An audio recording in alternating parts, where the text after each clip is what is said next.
Yeah, Coach, your reaction to Joe Fouché and Bumper Pool on their SEC Co-Defensive Player of the Week? Yeah, I think it's a great honor, and I'm happy for them. Obviously, they had good games and were helped by their teammates to receive those honors, but very, very proud of them, happy for them. Tom.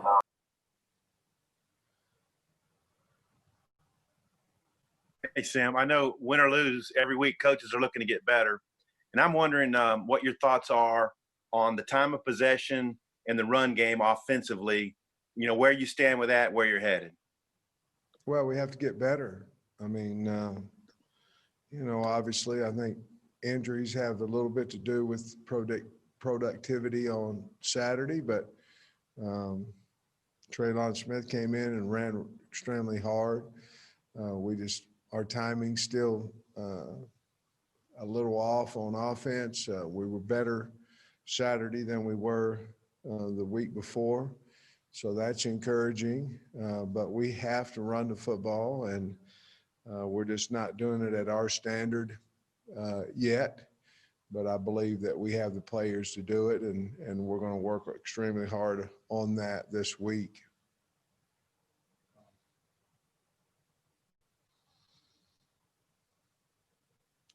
The time of possession, the way that we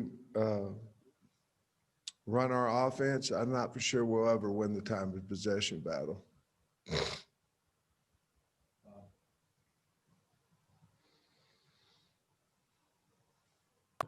Bob. Yeah, Sam, some of your players have never won an SEC game. For others, the older guys, it had been a really long time. So those kids deserve to have a nice celebration. But how do you bring them back down to earth? I know Mike Leach said after the game, maybe Mississippi State didn't have the same edge they did at LSU after a big win. Well, what's the key to keeping your kids focused and kind of bringing them back down to earth after such a big win? I don't think it's going to be a problem. I'm going to show them this afternoon why we won, and I'm going to show them, we always have a good, bad, and ugly video that I talk about to the team. I'm going to show them why we had success, what we had to work on to get better, and some things that are unacceptable, and we'll get them all fixed. But the bottom line is we practice all of an hour and a half on Mondays, and we put the game to bed in the first half of our meetings and talk about Auburn and where we're going in a second. I don't think it'll be one bit of problem. I really don't. I know our coaching staff has moved on, and our players used to do what we do. Scotty. Hey, Sam, just going back to week one, Hudson Henry was flagged a couple times and really got popped on one of his targets. But how did you see him bounce back Saturday, and what did you think in terms of his week-to-week growth? Who are you talking about? Hudson Henry. Hudson, yeah. I think he's just getting better each week. It was awful nice to see him, another Henry, getting the end zone for the Razorbacks.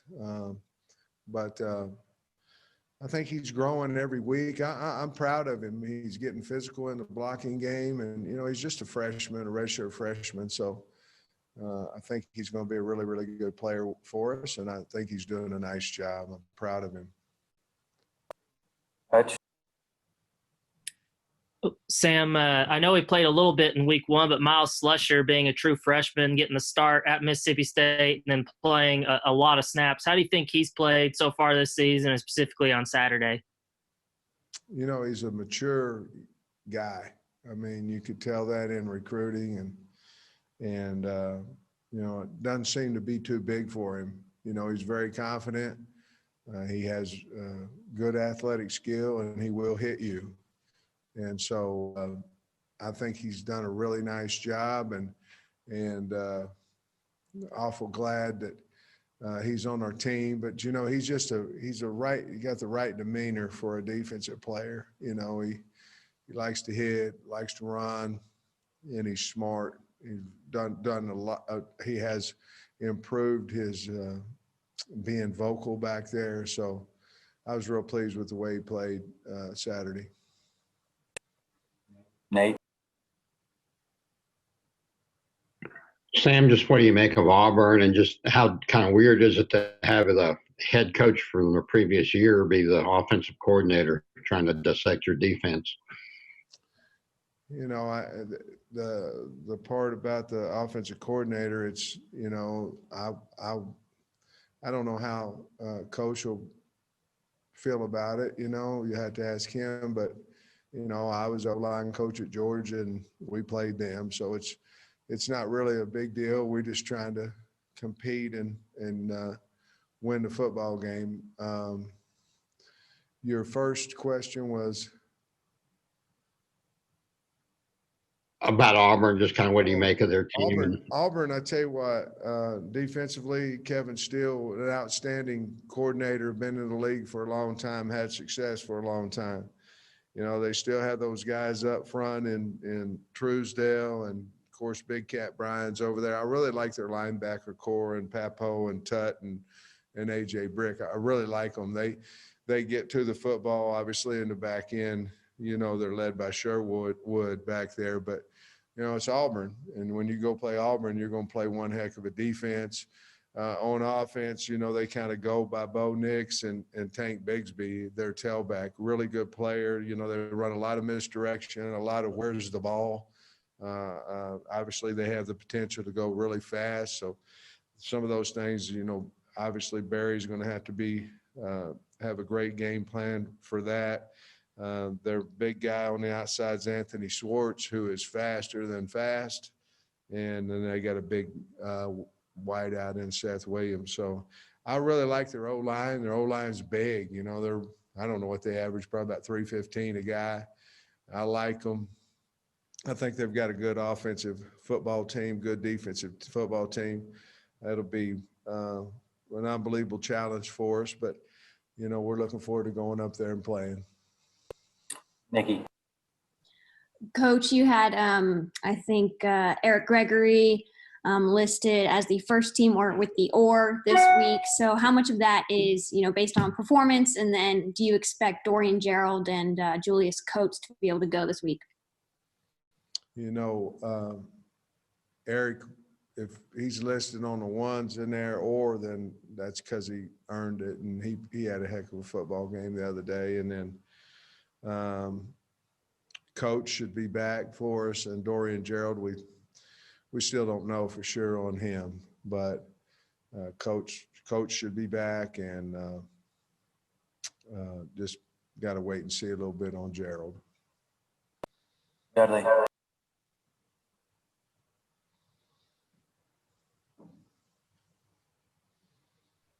Coach, obviously it's much easier to recruit when you win. Talk about any feedback you got from the pledges and commitments, and just you know, how it's much easier to recruit when you can talk about a win instead of talk about potential success.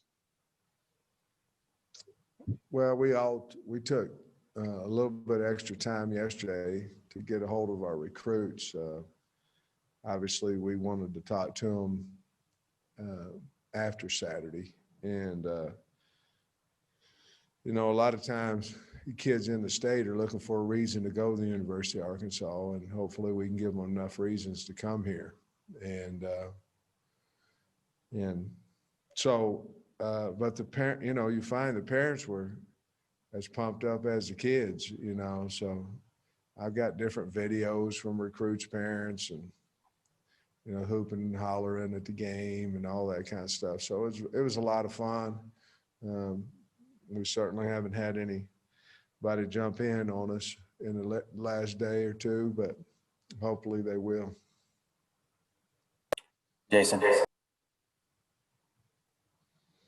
Hey, Coach, I just wonder what your thoughts are on your tackling and your ability to limit the yards after contact. Defensively, especially after last week, the improvement that you guys have made there. I think our tackling's been good this year. Obviously, they got players that are supposed to make you miss too, but for the most part, I think our tackling's been good. Our physicality has been outstanding, and sometimes they're going to miss because they're coming up and trying to knock somebody out. We miss more tackles in the third and fourth quarter than we do in the first and second quarter. And we don't miss a whole lot of them, but we do. And I think that goes with as the game flows, and we may be getting a little bit tired and things of that nature. But I've been real pleased with the tackling thus far. All right, let me know if you've got any questions. Everybody? Yeah, Coach, how much do you, with the players, given the dynamic, I guess, with Chad Morris being on the other sideline, how much do you go with them like this is a business approach, don't let your emotions get involved, or do you let them use any of that as motivation?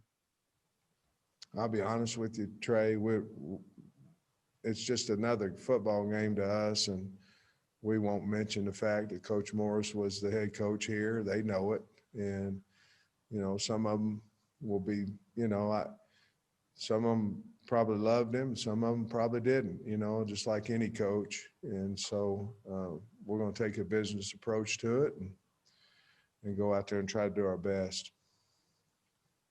Tom.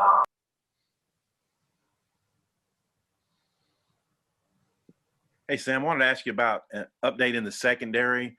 Chavis traveled and Kari Johnson and Micah Smith. I didn't see that they got a ton of snaps. And then Devin Bush, I didn't see him. Can you update us on what your depth might look like, if those guys might be back, or what's happening with them? Yeah, I can. I got to look here. Jerry and Kari, Jalen and Miles, Simeon and Joe, Brown and Chavis. Yeah, I think we're going to be okay there. Bush, like you say, did not travel. Who else did you talk about? Micah Smith was, I think he was at the game. Micah was there. Do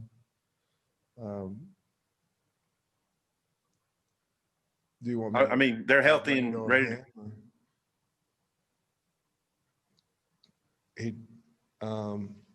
We didn't have a chance to get him in the game. He was healthy.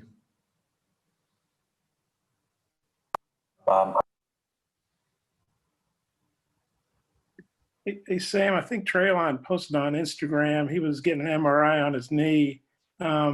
Just wondered, do you know the result? Do you know the result of that MRI? And could you give us an update on Rakeem and Monteric, what their status is for this week? If he's not posting on Instagram, then you wouldn't ask me the question. So we'll get that figured out. He's fine. He'll be back at practice today. Rakeem will as well. And who else did you say? I'm sorry, but Monteric. You're the only guy I've ever heard call him Mo, but maybe everybody calls him Mo. But I'm talking about Monteric, Busta, you know. Yeah, he's fine as well. He got dinged up.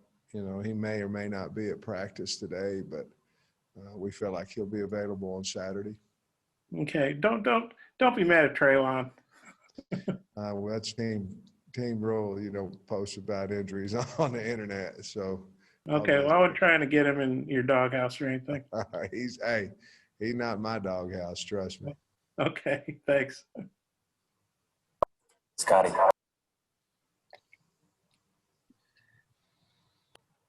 Yeah, Coach, I was just wondering about Grant Morgan, that left arm. Seems like he played through quite a bit of pain. Is he doing all right? And just your thoughts on his production to this point. Well, we may have to get the other elbow hurt. If he made 15 tackles, he might get to 20, you know. No, in all seriousness, he's fine. His elbow's sore, but he'll be ready to go. And he's a tough kid. He's a Morgan. His brother was tough too. And imagine everybody in the family is. But he loves to play, and he toughed it out, and he got treatment, and he'll be fine. Yeah, Coach, I just follow up about Coates. Was he an injury or was it something else? And then also Monte Spivey. I don't think he made the trip either. Is he healthy? Yeah, both those guys were healthy. Nate. Sam, Saturday night, you said they're kind of fits and starts or flashes with up tempo on offense. Just kind of what does it need to be a consistent, and kind of what's been lacking? You know, we have to get started at some point. You know, defense had picked it and scored, and then held them again, and then we get the ball back and we're 3 and out. We just can't do that. I mean, our openers have to get us some success, and obviously a little hard on the offense by opening up with Georgia. I mean, that's a different animal right there, and certainly against Mississippi State we had our ebbs and flows in there, but we just have to be way more consistent. We have players that can get open, that we have line that can block. We just, you know, we have to win first down, and we haven't been doing that. You know, 4 more yards on first down. We have to get the series started, and we're just not doing it right now on a consistent basis. Thanks.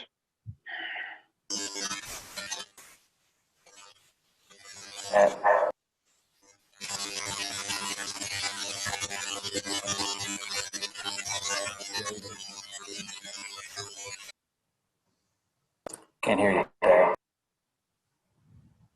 Carlos. Coach, felicitaciones. Congratulations for the win.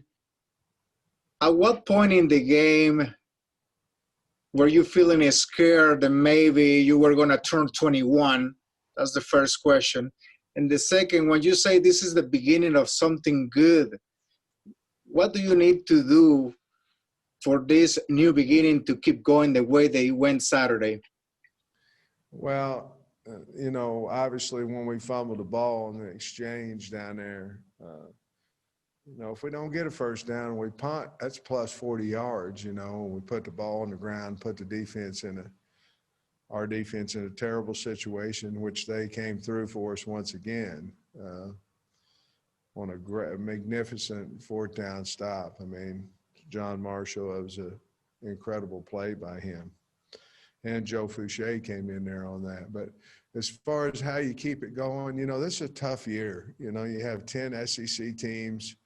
Not to say that your non-conference opponents aren't worthy of the SEC caliber of play, but, you know, you have 10 SEC teams, and it's a hard year. So we're just going to stay the course. We're not going to change. We're going to do exactly what we're doing right now.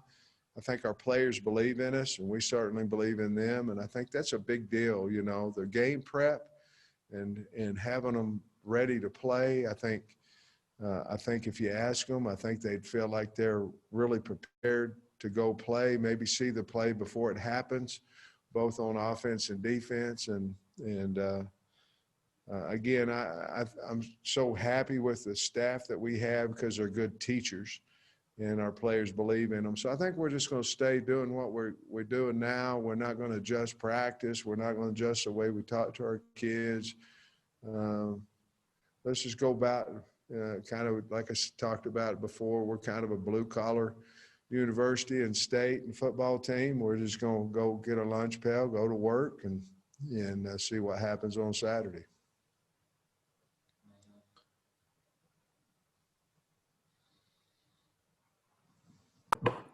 Matt Jones. Let's talk about the improvement from week 1 to week 2 in the special teams, in particular punt and kickoff coverage. I think the coverage, you hit it. I think the coverage was so much better. We let him outside of us on a punt return. He gained about 20 yards on that one. Other than that, you know, we had to get a little bit more hang time. We were much better of getting off holdups on our punt team.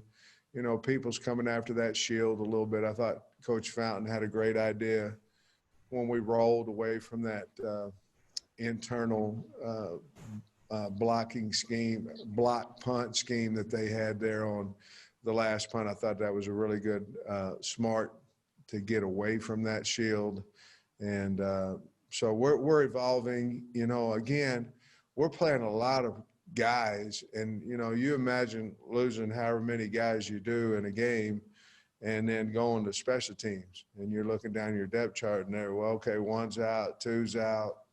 Let's move this guy over here.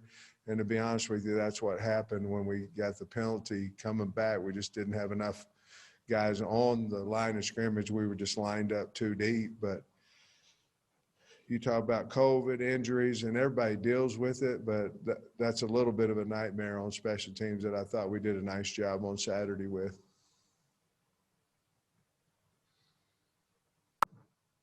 Matt Jones. Yeah, Sam, kind of a two-part question. There's a hurricane that's potentially going to land in the Gulf this weekend. Has there been any conversation with you guys and Auburn or the SEC about how that might affect the game? And then number two, it's going to be raining a lot because of that. How much do you deal with, you know, wet ball practice this week in practice? As of I know, now you might have to ask Mr. Yurchek, but as I know, there's not been any conversation between us and Auburn as far as if the game's going to be played. Now, there may have been, and I'm not aware of it. Number two is we are aware that there's a great possibility of rain, so we are starting today in practice of throwing and catching and handling and snapping wet balls, and we will do that throughout the week. Tom. I had a question for you about Devon Warren. You said Saturday night that he's a great kid. We've gotten that same sense from him as well. I'm wondering what's allowed him to move from kind of being a special teams guy to a real contributor on offense. And then the touchdown play, it looked like you set him up with the screen on the play before, ran the same action, got the touchdown. Could you describe that play a little bit? Well, they just – on both our touchdown passes, they lost guys. You know, they had mental errors in the secondary, it looked to me like. And but Devon has speed, quickness.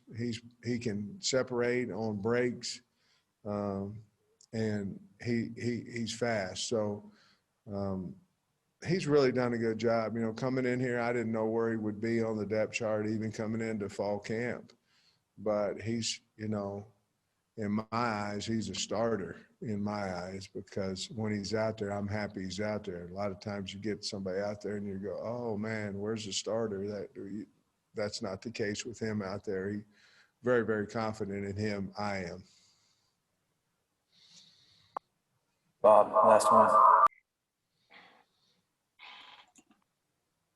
Sam, you know, you were wearing a mask, so we couldn't read your lips on what you said to Mike Woods when he got that personal foul penalty. But wondering if you can give us the gist of what you said that we can put in a family newspaper / website. And Michael's obviously a great kid and a good player. Kind of, you think that was a good learning thing for him? Yeah, it was a good learning because we didn't lose, you know. No, I just visited with him about we can't. You know, that can't happen.